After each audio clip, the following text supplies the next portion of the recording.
Hi friends, आज मैं आपको आदरणीय राष्ट्रपति द्रौपदी मुर्मू जी के बारे में बताऊंगी। इनके जीवन परिचय के बारे में जानकारी दूंगी और बताऊंगी कि इनका जीवन बहुत ही कठिन भरा रहा है।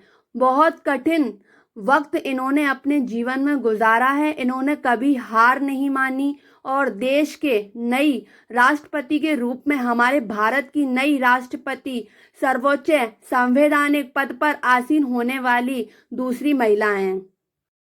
आजादी के अमृत महोत्सव वर्ष में विश्व के सबसे बड़े लोकतंत्र भारत के इतिहास में एक सुनहरा पन्ना उस समय जुड़ गया जब एक आदिवासी समुदाय की एक महिला द्रौपदी मुर्मू ने देश के सर्वोच्च राष्ट्रपति पद की शपथ ग्रहण की। पहली बार स्वतंत्र भारत में जन्मी एक महिला ने देश के शीर्ष संवैधानिक पद की बागडोर अपने हाथ में संभाली है।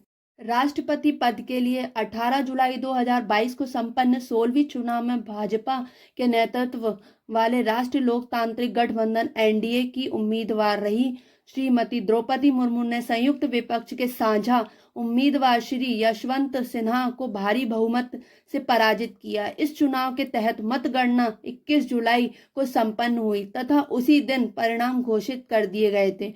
राष्ट्रपति पद के लिए यह 16वां चुनाव था। राष्ट्रपति पद को सुशोभित करने वाली वह 15वीं व्यक्ति हैं। देश के पहले राष्ट्रपति डॉक्टर राजेंद्र प्रसाद लगातार 2 बार इस पद हेतु निर्वाचित हुए थे।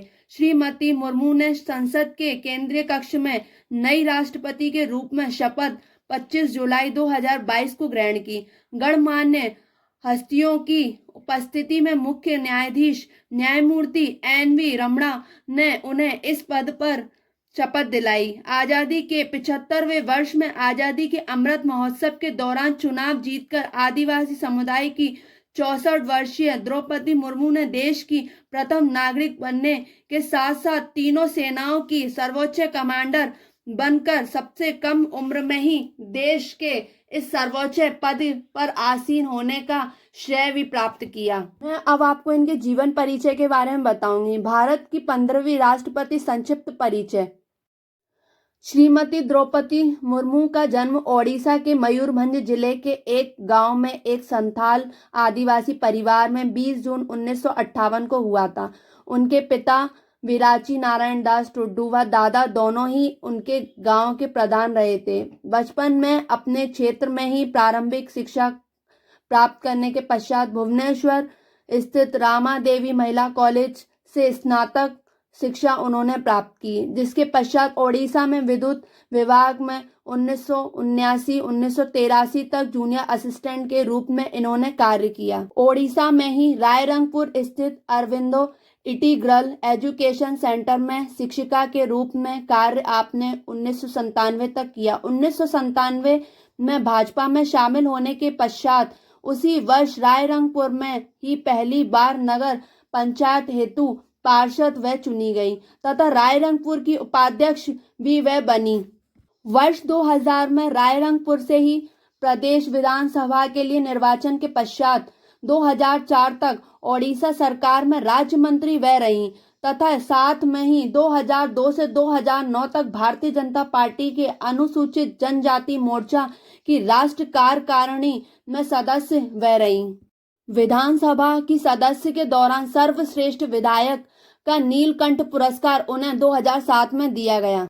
2015 में केंद्र की एनडीए सरकार के पहले कार्यकाल के दौरान ही मई 2014 में झारखंड की राज्यपाल उन्हें बनाया गया तथा जुलाई 2021 तक वह इस पद पर रहीं।